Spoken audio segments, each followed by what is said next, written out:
Hello everyone, Frater Metal here, and welcome back to Pokemon Violet. I changed my outfit yet again because I'm going to be, pretty soon, going to be having two endgame teams, like 12 Pokemon. I might kind of mix and match, and I think I'll probably add two more for the final boss. But basically, there's going to be one of every type, except for flying. I guess it's my second favorite. 3 steel, my favorite type, and 2 poison, just because poison type is useful and just Revavroom just so happens to be a poison type. Not that it really matters though. It's but that's nice. So steel is represented by the cap. I'm gonna have a gigavolt. No, not gigavolt. Kilowatt roll. So I got a yellow jacket. That's the autumn outfit, I think. Autumn uniform. Got blue. I'm gonna have kind of a blue Pokemon, and I got poison shoes because I'm gonna be using that Clodsire with that poison toxic spikes. Anyway, now I'm gonna be showing you my training spots. Let's see here. So, basically, when you defeat a Pokemon, it will give you effort values. For example, if you defeat a Combee or a Diglett are very common in this area next to Cortondo, you get 1 speed EV. Every time, like, the more speedy EVs you get, the more likely you're gonna get, more of that certain stat. For example, I had a Scovillain that got a lot of attack EVs, way up over here from this area, and thus it got lots more attack than special attack. So from here, you can find Mudbray in this corner, but more likely you're better off just going for Mankey if you want attack. Mudbray's attack 1 each, as well as Mankey and Rockruff 1 each attack. You can also find Skiddo for HP. They're somewhat common here, so there's that. I forget what Ghastly gives. Probably special attack. Not that I battled any. Where's the next spot? Oh, right. Over here. I guess the area around Artazon, but specifically this little spot west of it, has plenty of flying types, so I guess that's for speed. I did defeat a lot of Murkrow. There's Oricorio. I think the Generation 8 bird that's a knight, Corva something, that's there, I guess. I don't really remember. As you can see over here, there's Marill that gives 2 HP EVs, but be careful, Marill can often have huge power, so it's quite dangerous. Oinkolone's also there, 2 HP as well. And there's a Toadscool, I guess, for special defense if you want that, and Floatzel for speed. And going back to speed, I went to here in the mines to defeat more Diglett, Dugtrio, and Voltorb, I guess 1 speed each. You can also find Cufant, I guess, for attack, I think. Didn't do that, though. Then, going in order, I went over here to Medali. Pretty interesting area. You got some grass types, Tropius and Fungus for HP. There's also more Oinkolone for HP. And I kind of forget what else. I didn't really go for much else over here. Of note, by the way, this area just next to Medali has I think it's the only place where you can find Pikachu. Although I think you can find Raichu way up in the Sokairat Trail. I found like 1 or 2 up here. But if you do want to get one for your playthrough and, you know, have a teammate that you can get one here. Let me think. Oh, right. Next would be Glaciado Mountain. Ice types. Specifically this open area This is where I defeated lots of Cubchoo and Snover for 1 attack each. I kind of started going for Snover for HP, but they have Protect, so they might waste a turn. You can also find Sneasel for speed and Bronzong for defensive, but those two are kind of rare. So, not much of a point to that, but, you know, you get a little extra here and there. That can help. I think it helped with my Froslass. It took those spin outs from that Starmobile like a champ. I'm still surprised by that. That was very impressive. Sinistea, as you can see, you can find them here. I don't know what they give. Special attack, maybe? I haven't checked. You can check Bulbapedia, by the way, if you want to look up all that. You can find plenty of Bayonet here. I found lots of them here. 2 attack each. Pretty good. Then the cave here has Meditite and Medicham for speed. More Dugtrio. And Gabite and Gibble, I guess, attack. That's pretty good. There's a lot of Pokemon that give attack EVs, and you know, since they are mostly more attack than defense, they're pretty easy to beat. As is Hawlucha, which shows up around here. Granted, it does have Roost and Fighting Move, so it can be dangerous. But it gives, every time you defeat it, it gives 2 attack EVs. You can also find low kicks in this area for more attack, 2 each, as well as Go-Goat on occasion for HP. More low kicks can be found here, plenty of bug types, I think. You can find Scyther for a bit of speed, 1 each, and Ursaring attack, I guess.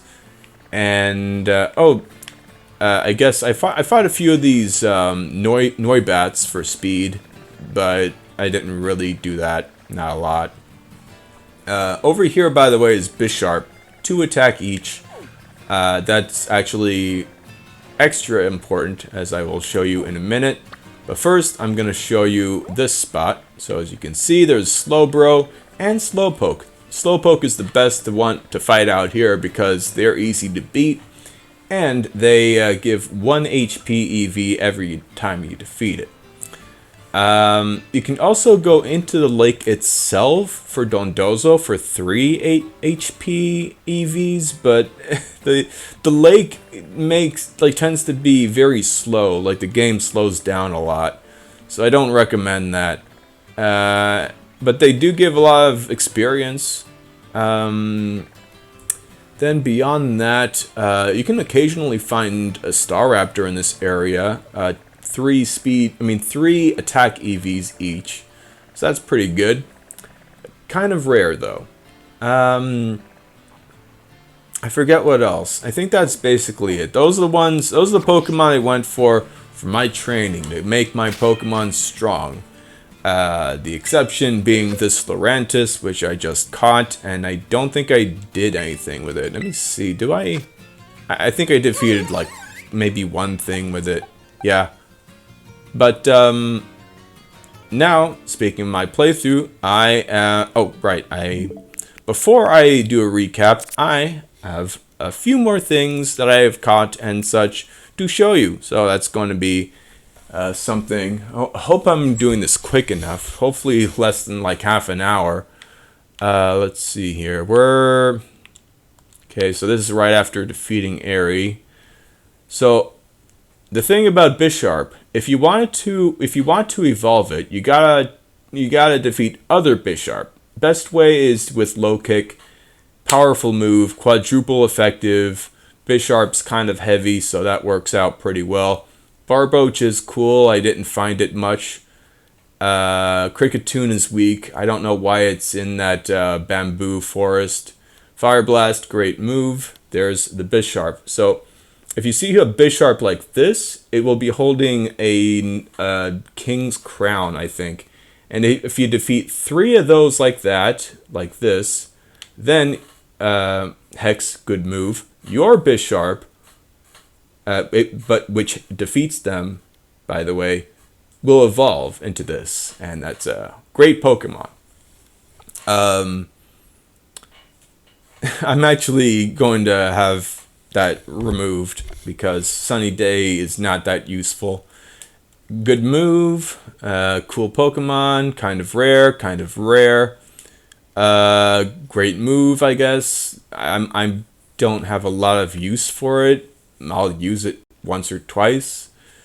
There's the Slowpoke I defeated, and here is the evolution for this thing.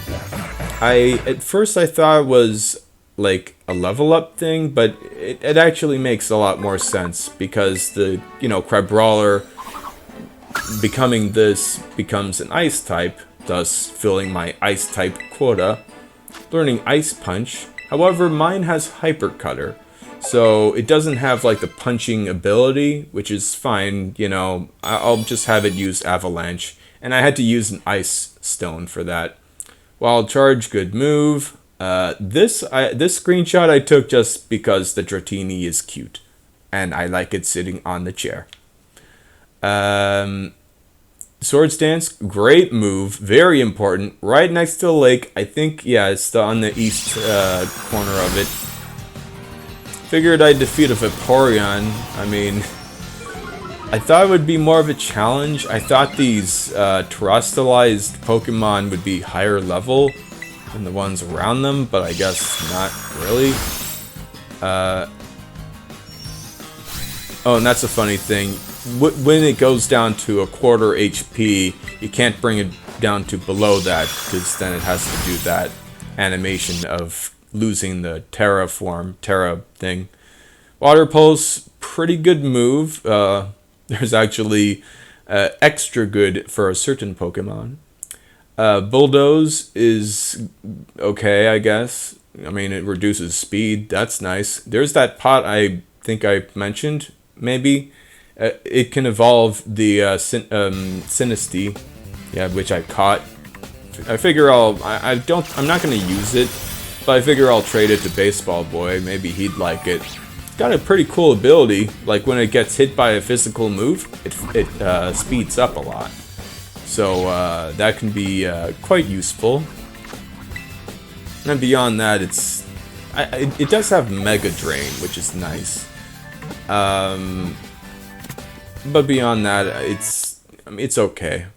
Yeah, so I retaught Swords Dance from the moves that it naturally learns. You can see the effects of those EVs, like that, that stretch of attack, of that pentagon. It's quite something. I don't know what Pollen Puff does, but if you like it, there's that. I finally found Quillfish. Also more Finizen out here in the ocean. And this is the last Pokemon I caught. So I figured, I looked into it. Basically the final boss, who has like Pokemon higher level than all the other bosses pretty much, I think, is kind of future themed. They have a connection with Miraidon, if you know what I mean.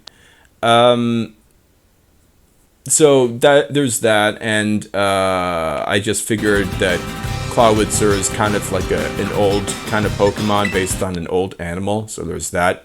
Light Screen, great move. I guess if you want to have it for... It's actually great for Iono, for that Mismagius, and that's it. And that's actually... that's where I stand. And where I stand with my Pokemon. Now, I'm gonna kind of go over again, like the naming conventions, which Pokemon did really well and all that. I'm just gonna skim over the Pokemon first, and then go over the names while I show off how they look. Nice thing, you can press plus and kind of alternate. This thing defeated the Teddiursa of Katie, bug type with acrobatics, which I got from the mines at the end of the mines. I'll probably redo that, try to attempt it without TMs, if I can.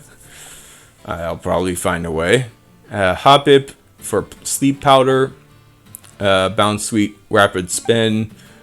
I think this tackled something, and this also tackled something of Katie's.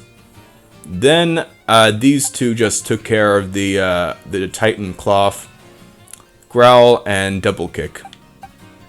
Charm. Now, I used the Cricket Tune for most of Brassius's Pokemon, but then I went over to my Love Disc, which used Charm for just weakening that Pseudo-Wudo, because that thing can hit hard. Then just with the rest of them, I just kept attacking them with the best attacks these have. I kept the Love Disc, you know, like this column is for my MVPs, usually the ones I carry over as well. Palmo, I guess... Oh, I see. So it's kind of low. It has a bad attack stat, like attack nature. You see that blue arrow pointing down. It wasn't great against the Starmobile, but I used it to defeat the Starmobile. Now, this is that aforementioned Crabrawler that I evolved. I think it used Rock Smash to weaken the Starmobile, and I actually skipped the Bombardier. I used these two against it, but they didn't do well. I think I used Protect to avoid getting hit from it, and I paralyzed it too with Nuzzle. I don't think oh yeah, I carried, yeah, with the Starmobile, I used these three against the Pawniard just to do something with them. Will-O-Wisp and Draining Kiss took care of it. Then with Iono, I think Will-O-Wisp, I use Curse from this. Those two moves helped me take care of the Pokemon that she had, because I had this with Volt Absorb. So, oh right, I gotta mention the names. So, disclaimer: I'm not really a fan of the USSR, but Lennon had a cat, and Hoppip is, you know, uses stall tactics, so I figured the name fits. And you know, it's like there are a couple things I sort of appreciate about that country, you know. Bug types just named J names because I didn't really care. These emotions. These natural disasters, of course. Hurricane fits because Crabrawler is a boxer, and there's a boxer called Hurricane. And this has... this I taught Dig to, so that kind of fits. Ghosts don't have any names because they are spooky. Okay, now back to the birds. I didn't use these two because I think they over-leveled, and it didn't matter anyway because... Well, actually, no, I used my Bombardier. This over-leveled, but this used Torment on, I think, 2 of her Pokemon after rock throwing the bird. Torment worked out pretty well. Then I used the Ghosts to make them lose HP, and then I kept switching between this and this and this Murkrow to let them whittle away. And then finally, I used the Skiploom against the Mismagius with Poison Powder, Light Screen Poison Powder Synthesis, and then finished it with a Bullet Seed, because it probably would have defeated my Wattrel. Not Kilowattrel, mind you. I think I forget what I brought over these two because the Starmobile of Melab was really tough, and I was scared. It had Overheat, but it was also weak to Rock Throw, and Double Kick did some damage. I started off, however, with Magnemite. I used Thunder Wave to paralyze it. I guess I'll put this here because I carried it over, I think. Thunder Wave the Torkoal, and since I had Steel types against it, all I could do was Flame Wheel. So then I used Rain Dance, and I reduced the damage of that. And then I guess it did like low damage to my Kufant, I guess. And I just bulldozed it away. With this, I think I screeched the Starmobile. So that worked out pretty well. Speaking of working out pretty well, the Titan Earthworm was super easy, as Titans tend to be. A couple of Incinerates knocked it out first round. I didn't use this, but I did use this to catch something. And I think I Rock Tombed it. I was kind of planning on using Reversal on it, but I didn't have a chance. I don't know if I used this. I'm just keeping it there. So the fire types are special because I only used 2 against the water type guy Kofu. First off, as you can see, we got Drought, Heat Rock, so the sun was shining. The water type moves were weakened. I tried to burn the Veluza, but I just ended up just hitting it a few times, which was fine because I Trailblazed it, did a growth. Thing about growth is that it's twice as strong under the hot sun. So with that, I just Trailblazed the Wugtrio, and 3 Bullet Seeds defeated the Crabominable, which was great. I did not carry these over, but I did carry these over. So against the Atticus, I think, the poison guy. So so again, I took advantage of poison not doing anything to steal. So the only thing his Skuntank could do against my Tinkatuff was just Sucker Punch. So I stalled it a bit, Baby Doll Eyes. A Draining Kiss healed back the damage from the Sucker Punch anyway, so that was it. I forget what next. I think the Muck came next. I used a couple Psybeams against that. I also used my Larvesta at some point. I think maybe I tried to use Arcanine to Flare Blitz something. I Flare Blitzed the Revavroom that he had, and that knocked it out. But then that knocked out my Arcanine. So Arcanine. I guess I screeched the Starmobile, weakened its attack with a couple of Baby Doll Eyes, and then Double Edge. And I don't think I did anything with this Dedenne. It is a poopy Pokemon. And therefore I called it Uranus. I don't think I ever used that. I did use this to catch a Sableye though. So I'm keeping that. There you go, Floette. Now, the naming schemes. So, the naming here is just the reaction to getting hit by an electric type move. With Volt Absorb, there's nothing, so the reaction is, huh? Something hit me? But the others, most of them just, painful, and this one, not much. These are named after elements. I had to actually add the element name because CU is actually a slur somehow. Tin because bronze is slightly tin, somewhat tin. This is caveman language, like Crag, like the Cragnons in Super Paper Mario. And of course Grug and Frig, I guess. I just changed the vowels. These are named after pasta. Of course, you cook pasta, and that's with a hot bot thing. So I named these after planets, which is quite fitting. There's, I guess, like the thing you could say it's like Sailor Moon. And I brought over, of course, the Wigglytuff normal type, so it matched the other normal types that I had against Larry. It's basically one-on-one. Ursaring slashed a couple times, I think. I didn't have Giga Impact yet, so I just went for Headbutt. And I had a critical hit from, I think, my Wigglytuff, and that just worked out fine.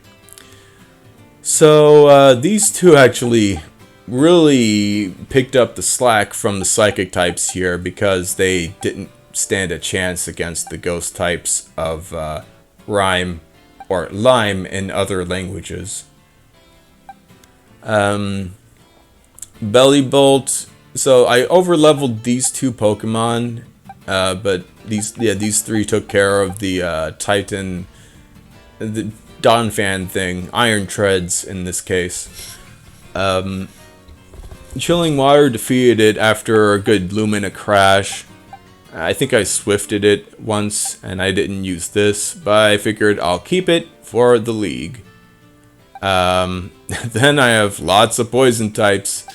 I did not use my Revavroom, but I decided to keep it for the League. I think I used this in the Nemona fight, but really the team for the Tulip was this. So Hex, well, first I started off with 2 Thieves and a couple of Struggle Bugs against the Farigiraf. Then I used Toxic Spikes while the Gardevoir was out, because this thing has lots of special defense. Took a Psychic, critical hit Psychic, by the way. That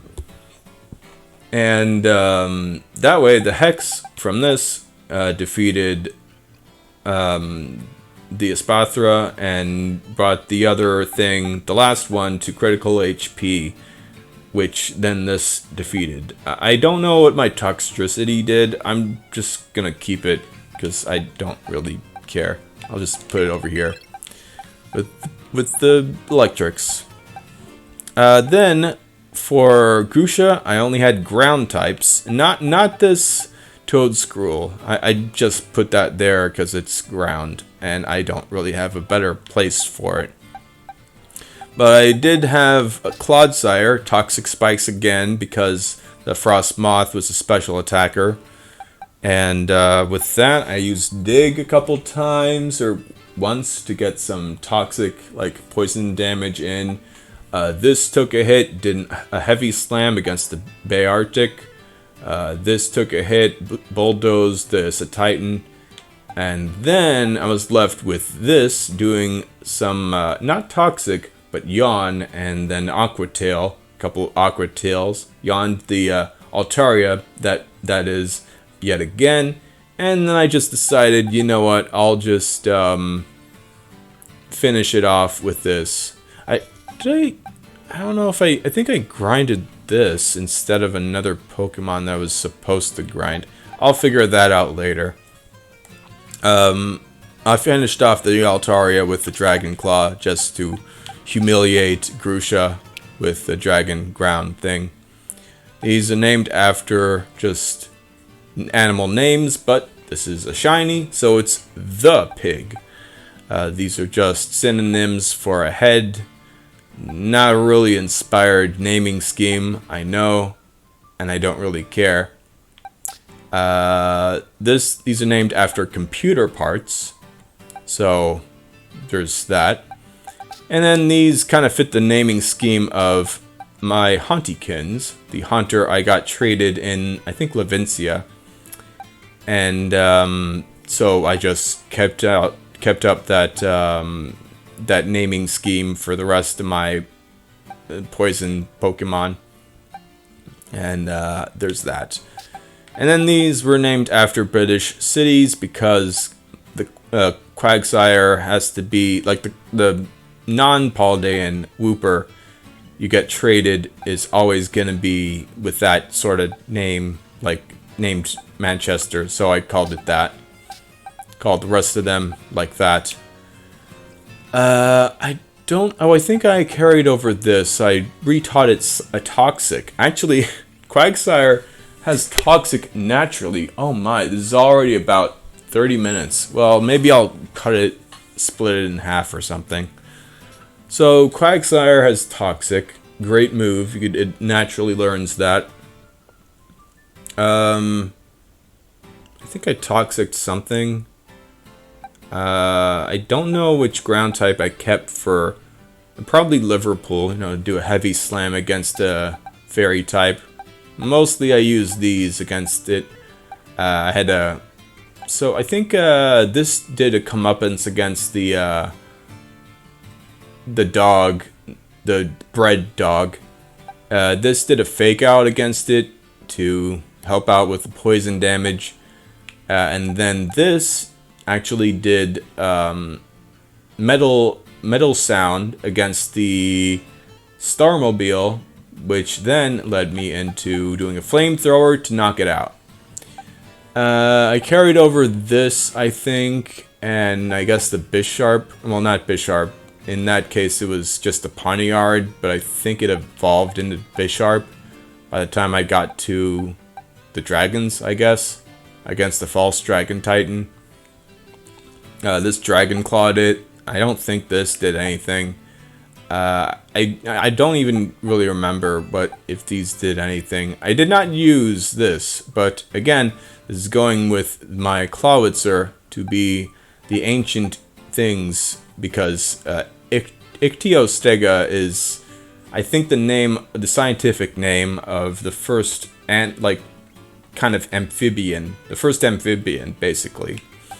And this is just the scientific name of the kind of lobster it's named after, the shrimp it's named after and inspired by, because it's kind of an ancient animal. So the thing about the final Team Star base, the fighting type base, I started it with, I went into it first with these three, just for the trainer in front. Snow Warning helped out my Dillibird. Jill pecked, I think, once or twice, but Hustle made it miss. And then I finished off the battle with the Avalug, because it can take a hit. Let me think. So then these three came in the clutch solo against Airy. So I think I started with Cloyster, Toxic Spikes, yet again, great move. And it goes great with Hex.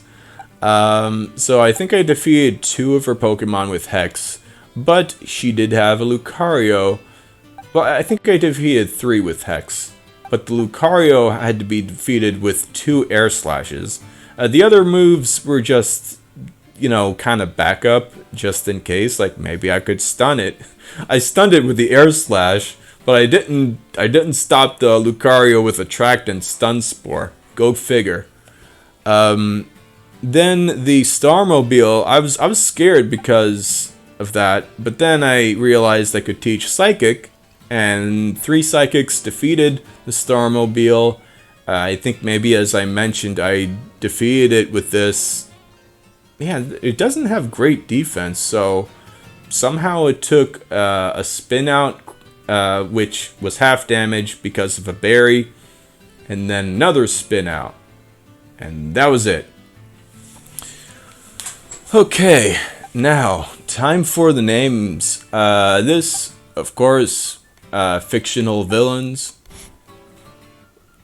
Not much to explain there. Not really inspired, I just called these things their most pronounced body parts, the lizard pouch. You can see some lizards kind of inflate their throats, which is cool. Which is, I guess, inspired Cyclozar and its versions, let's say. And then since Snow's a lot over here, the traded Snom always has this name. I had that naming scheme for my ice types. And yeah, that's that. And I think, I don't know if you noticed, but I actually have a naming scheme for these Pokemon. Basically, they're my favorite philosophers. Long story short. This one, Kropotkin, kind of described a society that wouldn't have trade, would rather just give people what they need, just because they need it, which is pretty darn neat, pretty outstanding. Goldman is more just kind of a general anti-fascist, I guess. She spoke out against, the sort of dictators of the 1930s, when I think she passed away in like 37, but she actually had a little interview when she had some negative words about those guys. And then Bookchin, the name doesn't really fit this thing, but Bookchin is like more of like he wrote a lot about local organizing, you know, like local autonomy, communalism, he called it, which is a way to go about things. So this is going to be my Pokemon League team. Now, the thing about this, I'm going to have one Pokemon of these 4 definitely are going to go one-on-one, or one on entire team with the Elite 4. I might be able to take care of Gita with only this, I think. And my Oinkologne is for backup, just because it's a shiny. And, I mean, you know, I gotta go with the shiny. And it also takes care of my normal quota. Then, Clodsire, for the rematches, and I say bud for like buddies, like the sort of ending battles of the other storylines, which have like level caps of like 62. I haven't finished training these ones, but the idea is that I have Toxic Spikes, and then I have Protect on all 4 of these. So that can probably work out. And then this is just to fill the Fairy Psychic quota. I didn't feel like bringing Gardevoir. You know, I feel like that's had enough spotlight, you know. And this does have a lot of defense, and it has Healing Wish, which is kind of like Grudge, I think. It's like you do it and then you faint, but then you completely heal another Pokemon. Like, let's say my Clodsire gets devastated by a critical hit. I just do that, and it gets right back at it. Right back to full HP, no status ailments. As you can see, I spent a lot of time getting HP EVs from those aforementioned Slowpoke. So, that's that whole thing. Oh boy, that was a lot to say. And about 40 minutes. I don't know how I'm gonna edit this. I might just have it just be a big video, just a big recap. And that's that. Next time will be the Pokemon League.